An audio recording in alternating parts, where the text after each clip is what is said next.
মন্ত্রীমশাই, মহারাজের খবর কি? আমাদের জানান, আমরা খুব উৎকণ্ঠায় আছি। মহারাজ খুব অসুস্থ, উনি উঠে বসতে পারছেন না। বিজ্ঞানী, আমাদের একবার মহারাজকে দেখে আসা খুব দরকার। আমরা কয়েকদিন ধরে শুধু লোক মারফত কথা শুনছি। গোপাল, আমাকে কি সাধারণ লোক বলে মনে হয় তোমার? কই, আমি তা তো বলিনি। আপনি সাধারণ কেন হবেন? আপনি অসাধারণ। আমরা আপনাদের কারো মুখে মহারাজের খবর শুনবো না, আমরা সচক্ষে দেখব।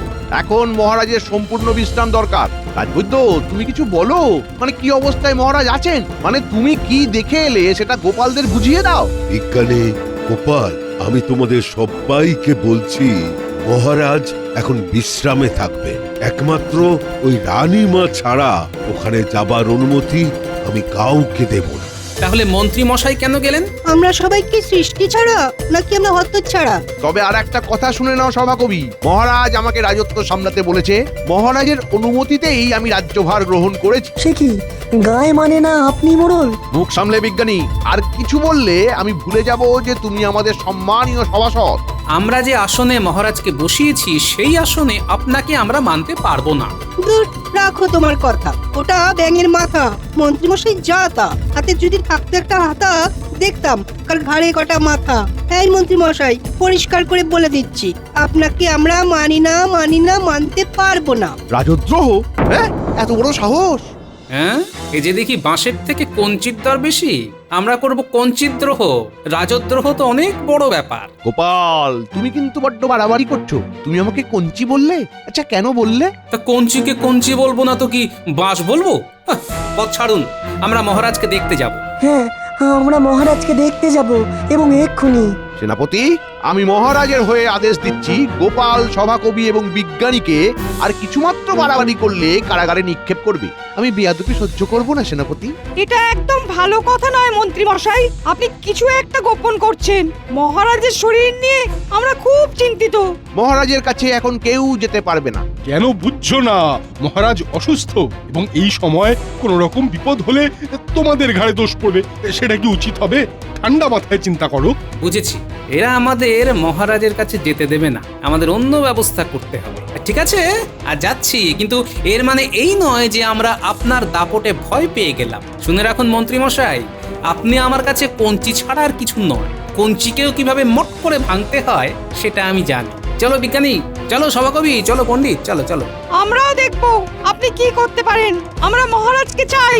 আজকের পর তোমাদের এখানে কোনো প্রয়োজন নেই, তোমাদের বরখাস্ত করলাম। দূর কঞ্চি মশাই, আপনি বরখাস্ত করার কে? হ্যাঁ, আমরা আপনার সভাকে প্রত্যাখ্যান করলাম। মহারাজ আবার সুস্থ হয়ে রাজ্যপাট সামলাবেন, তখন আমরা আবার এই রাজসভায় আসবো। চলো বিজ্ঞানী, চলো সভাকবি, পণ্ডিত, চলো, আমাদের এখন অনেক কাজ বাকি।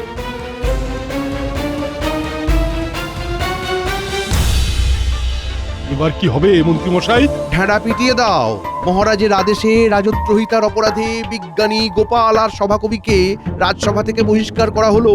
আর তার সাথে আর একটা কথা, পাঠশালা আজ থেকে বন্ধ, আর পণ্ডিতের মাসোহারাও বন্ধ। ঠিক আছে, ঠিক আছে, আমি এক্ষুনি করছি। জলে বাস করে কুমিরের সাথে বিবাদ। এবার দেখো কি করি তোমাদের হাল।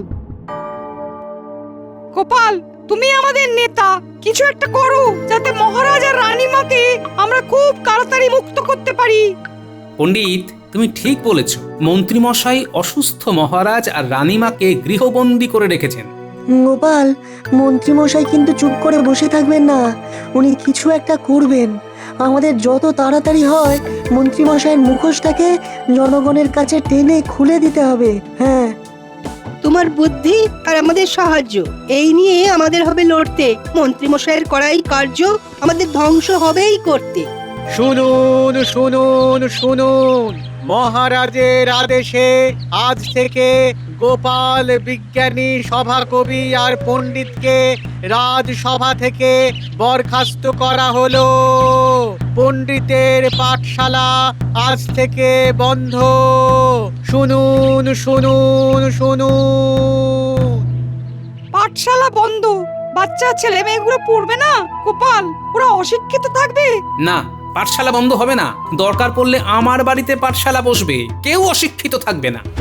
পারবো, পারতেই হবে মোদের। লড়াই করে পরাজিত করতেই হবে ওদের। যুদ্ধ শুরু, আমরা সবাই প্রস্তুত ঘরে ঘরে। আমাদের শক্তি দেখে কাঁপবে থরে থরে। পণ্ডিত, কাল থেকে তুমি মন লাগিয়ে ছাত্র পড়াতে থাকো, আমরা মহারাজের বিষয়টা দেখছি। রাজ্যবাসীর সাথে আমাদের সবাইকে কথা বলতে হবে, বুঝলে? আমাদের প্রথম কাজ মহারাজকে উদ্ধার করা। মহারাজ কেমন আছেন কে জানে। শুনুন শুনুন শুনুন, মহারাজের আদেশে আজ থেকে গোপাল বিজ্ঞানী সভাকবি আর পণ্ডিতকে রাজসভা থেকে বরখাস্ত করা হলো। মানে গোপাল বিজ্ঞানী সভাকবি আর ওই পণ্ডিতকে মহারাজ বরখাস্ত করেছেন? এ তো বিশ্বাস করা যাচ্ছে না। না না না না না না, এই অন্যায় অন্যায়, মহারাজ খুব অন্যায় করেছেন। পণ্ডিতের পাঠশালা আজ থেকে বন্ধ। শুনুন শুনুন শুনুন। শুনলে রানী, মন্ত্রী কত বড় ধূর্ত, কত বড় বদমাইশ। আমাকে শিখণ্ডী করে ওর উদ্দেশ্য চরিতার্থ করছে। রানী, গোপাল বিজ্ঞানী পণ্ডিত আর সভাকবি কি এই ঘোষণা বিশ্বাস করবে? মহারাজ, আপনি শান্ত হন। আপনার শরীর খারাপ, আপনি উতলা হবেন না। আমার মন বলছে গোপাল কিছু একটা চমৎকার দেখাবে মহারাজ। তাহলে তো গোপালের সাথে একটু দেখা করতে হবে। এখন তো সম্ভব নয়, আমরা তো গৃহবন্দী মহারাজ। দাসীকে কোনোভাবে গোপালের সাথে দেখা করানো যায়? দাসীকে একবার ডাকো না। দাসী, ও দাসী। সম্ভব না মহারাজ, আমরা গৃহবন্দী। প্রণাম মহারাজ। দাসী, একবার গোপালের সাথে দেখা করতে পারবে? আমি চেষ্টা করব মহারাজ, আমি কথা দিতে পারছি না, তবে চেষ্টা করব। দাসী, তুমি যদি সম্ভব হয় নিজেকে বাঁচিয়ে গোপালের সাথে দেখা করে শুধু এই কথা বলো, মহারাজ রানীমা গৃহবন্দী। ঠিক আছে রানীমা, আমি চেষ্টা করব।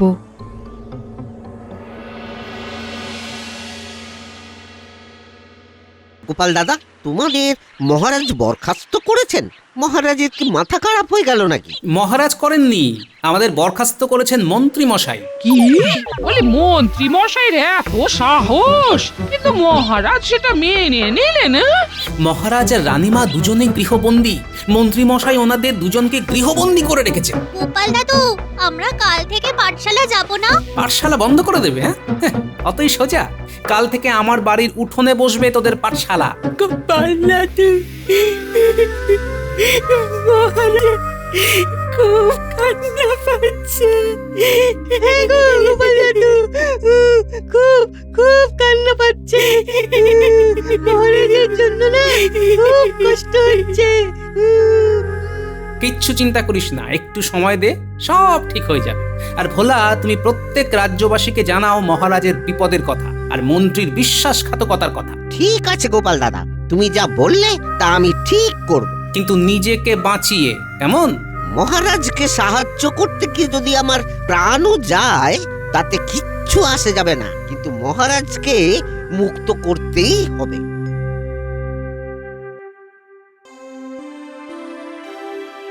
আমি এখন থেকে রাজা, বটা ঘটা আমার দুই মন্ত্রী। আমাদের কত দিনের ইচ্ছে মন্ত্রী হবার, কি বল ঘটা? আর বলতে ব্যাস আমাদের একটা হিল্লে করে দিলেন মন্ত্রী মশাই। এই ঠিক করে বল, মন্ত্রী মশাই কি এখন আর মন্ত্রী আছেন নাকি? মন্ত্রী থেকে রাজা হয়ে গেছেন। হ্যাঁ, এখন রাজা মশাই বলবি, কি মনে থাকবে? মনে থাকবে বাপ্পা, আর ভুলি, ক্ষমা করবেন রাজা মশাই। তুচ্ছ কাজে এসব তুচ্ছ ঘটনাকে মনে রাখতে নেই। যাকে সেনাপতি, তোমার অনেক কাজ, মহারাজ যেন বাইরে বেরোতে না পারেন। রানীমাকে চোখে চোখে রেখো। মন্ত্রী মশাই এই রাজ্যে রাজা হয়ে বসেছেন। কি সর্বনাশ, কি সর্বনাশ! আমাকে যে করেই হোক গোপাল দাদার কাছে সব কথা বলতে হবে, যেমন করেই হোক আমাকে বেরোতে হবে। কাল সকালে আমাদের চণ্ডী মণ্ডপে আমি রাজ্যবাসীর সাথে আলোচনায় বসবো। ওখানেই আমি নিজেকে রাজা হিসেবে ঘোষণা করব। ঘটা ঘটা আয়োজন করে ফেল। এটা আবার কাজ হলো নাকি? সকালবেলা হলেই সব প্রজাদের ঘুম থেকে তুলে কান ধরে হিড়হিড় করে টেনে নিয়ে আসবো। হ্যাঁ, আমরা এখন এই রাজ্যের মন্ত্রী, আমরা সব পারি। আমার সব সম্মানীয় সভাসদগণ, তোমরা ওখানে আমার সাথে থাকবে। মন্ত্রী মশাই দুটো অশিক্ষিত লোককে মন্ত্রী করে আমাদেরকে এইভাবে অপমান করলেন। এ অন্যায়, আমরা মন্ত্রী মশাইয়ের সাথে নেই। কাল আমরা যাব, কিন্তু আমরা সমর্থন জানাবো না। দেখি দেখি কাল কি হয়। চলো সবাই, চলো, অনেক রাত হয়েছে।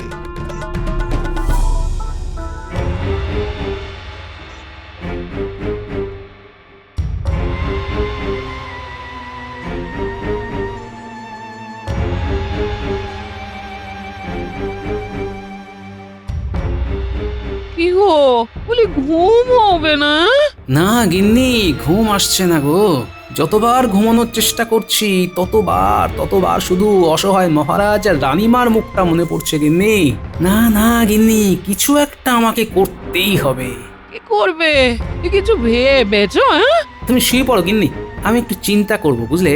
বেশি দেরি করলে সব হাতের বাইরে চলে যাবে গিন্নি। হে উপরওয়ালা, একটা কিছু বুদ্ধি আমায় দাও। সবাই আমার মুখ চেয়ে বসে আছে।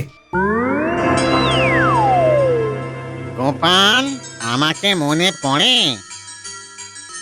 পিড়িং ভূত!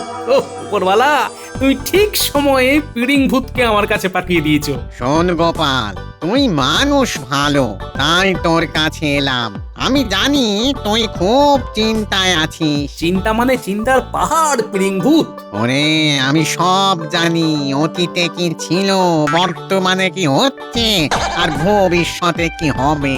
ভবিষ্যতে কি হবে? ভবিষ্যৎ জেনে কি হবে, এখন বর্তমান নিয়ে ভাব। তোকে মহারাজ আর রানীমাকে উদ্ধার করতে হবে।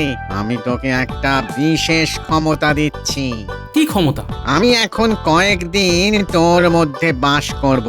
তোর মধ্যে একটা ক্ষমতা চলে আসবে। তুই যার দিকে তাকিয়ে হাত নাড়বি, সে সব ভুলে গিয়ে সত্যি কথা বলতে থাকবে। বাহ, খুব ভালো, কিন্তু সেটা কি করে করব? মন্ত্রীকে সবার মাঝে পাবো কোথায়? কাল সকালেই পাবি। কি করে? আমি তো সব কিছু দেখতে পাই। আমি দেখেছি রাজপ্রাসাদের মধ্যে তোদের ওই কঞ্চি মন্ত্রী নিজেকে কাল চণ্ডী মণ্ডপে সকলের সামনে রাজা হিসেবে পরিচয় দেবে। ওটাই তোর কাছে সুবর্ণ সুযোগ, বুঝলি গোপাল? বাহ, তাহলে তো খুব ভালোই হলো। আমি একেবারে ছাড়া হাত পা হয়ে গেলাম। আচ্ছা পিড়িং ভূত, মহারাজ রানীমা কেমন আছেন? ওদের খবর কিছু জানো? জানবো না মানে? আরে জানাটাই তো আমার কাজ। মহারাজের শরীর খুব খারাপ, তোর সাথে দেখা করতে চায়। রানীমা দাসীকে নির্দেশ দিয়েছেন, আর দাসীও সুযোগ খুঁজছে তোর সাথে দেখা করবে বলে। যাক, তুমি আমার রাতে শান্তির ঘুমের ব্যবস্থা করে দিলে। কাল সকালে আমি ঠিক সময় করে তোর ওপর ভর করব। যা যা, এখন ঘুমোতে যা। আমি ওই গাছের মগ ডালে গিয়ে বিশ্রাম নিই।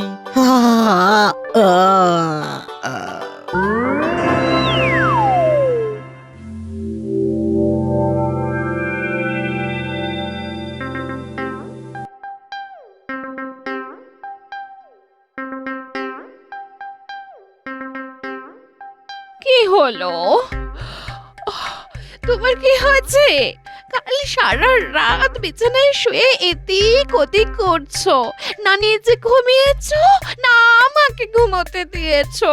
তুমি বুঝতে পারছো না, কাল তো তোমাকে কিছু বলিনি, তুমি ঘুমিয়ে পড়েছিলে। এখন বলি শোনো, শুনলে না? তুমি তুমি তুরুক নাচ নাচতে শুরু করবে।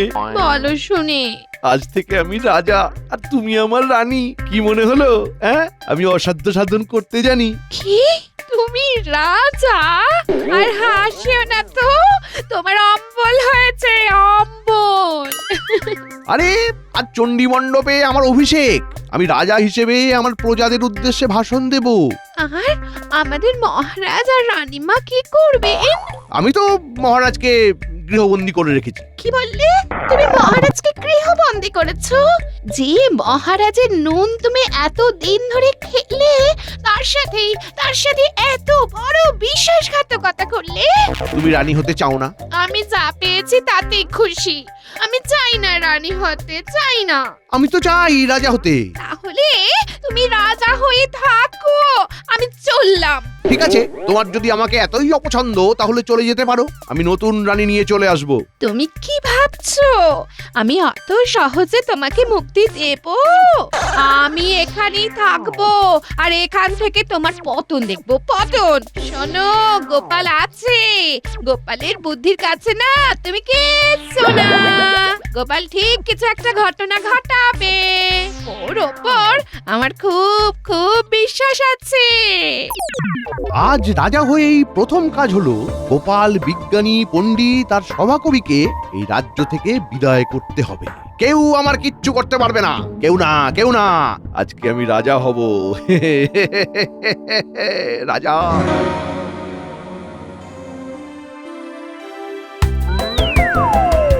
গোপাল, আমি এসে গেছি। তুই তৈরি? আমি তৈরি। তাহলে এবার তোর মধ্যে টুক করে ঢুকে পড়ি। চুপ। ওরে বাবা, কিরকম দেহটা দুলে উঠলো। কি গো, বলি তুমি দুলছো কেন? আমার ভেতরে ভূমিকম্প হচ্ছে, গিন্নি, সব দুলছে। এই এই এই তো আবার আস্তে আস্তে শান্ত হলো। এবার দেখ তুই তোর গিন্নির মন পড়তে পারছিস কিনা। পারছি পারছি পারছি পড়তে পারছি। গিন্নি, তুমি ভাবছো আমি মহারাজের শোকে পাগল হয়ে গেছি? না না,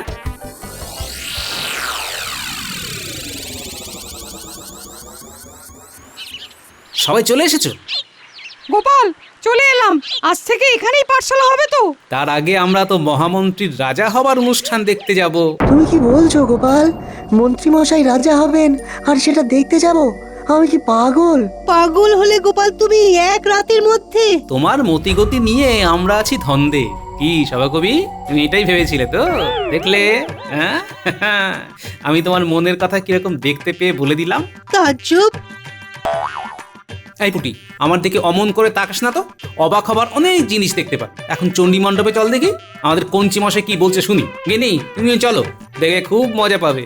চলো পণ্ডিত, আবার কাল থেকে তোমার পাঠশালা খুলে যাবে, আর দেরি করলে সব ঘেটে যাবে। চলো চলো চলো।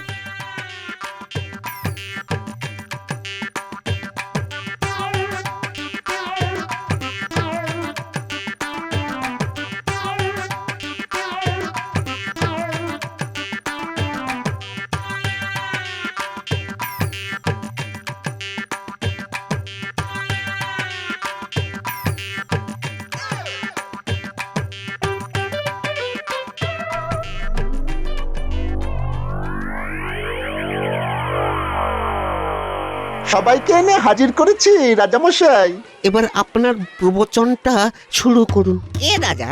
কে রাজা? আমরা ওকে রাজা বলে মানি না।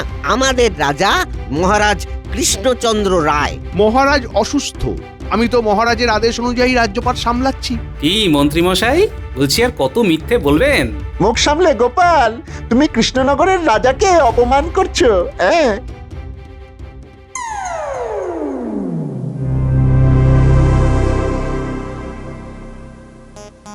বটা, তুমি কি কিছু বলছিলে? তুমি কি বলছিলে, বলো বলো বলো। হ্যাঁ বলছিলাম তো, এই মন্ত্রী বেটা খুব পাজি। কি সব বলছিস বটা? যা বলছি সব ঠিক বলছি। কেন, তুই মন্ত্রীর পায়ে তেল দিয়ে থাক। যাক, বটা তাহলে সত্যি কথাটা বললো। এবার ঘটা কি বলে শুনুন। গোপাল তো জমিয়ে দিল। এটা কি হচ্ছে?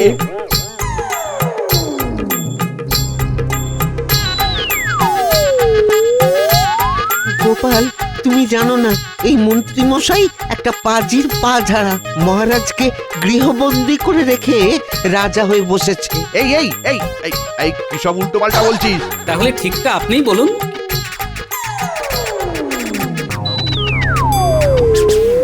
কি আর বলবো, মহারাজ অসুস্থ হলেন আর তার সুযোগ নিলাম আমি। রাজবৈদ্যকে বললাম, ওই তো রাজবৈদ্য দাঁড়িয়ে আছে, ওকে জিজ্ঞেস করো গোপাল। রাজবৈদ্য আর এক কাঠি সরেস আমাকে বললো, আপনি কিচ্ছু চিন্তা করবেন না, এমন ওষুধ দেবো মহারাজ আর উঠতে পারবে না। কি এত বড় সাহস! এই সবাই রাজবৈদ্যকে ধরো। হ্যাঁ, ধরো ধরো। ধরো ধরো। আরে আরে এসব এসব কি হচ্ছেটা কি? এই এই আমাকে ছাড়ো, ছাড়ো বলছি, ছাড়ো।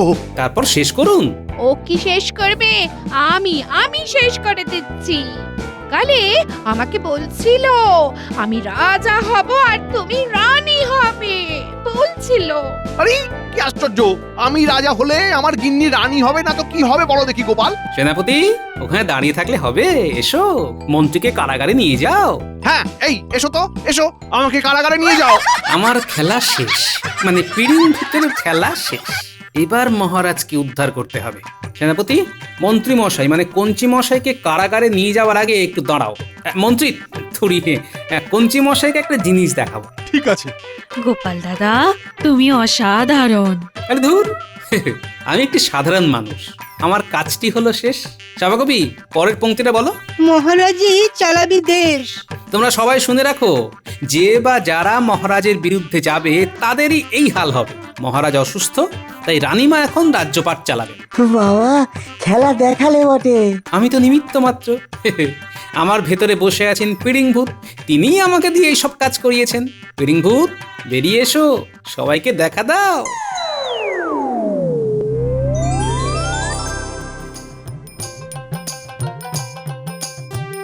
মন্ত্রীমশাই, এই দেখুন, আপনাকে ভূত দর্শন করালাম। এই পেট রোগা লোকটাকে কি কেউ মন্ত্রী করে নাকি? আমি ভূত রোগা, কিন্তু এ তো আমার থেকেও রোগা। দেখলি তো, অন্যায় করলে শাস্তি আছে।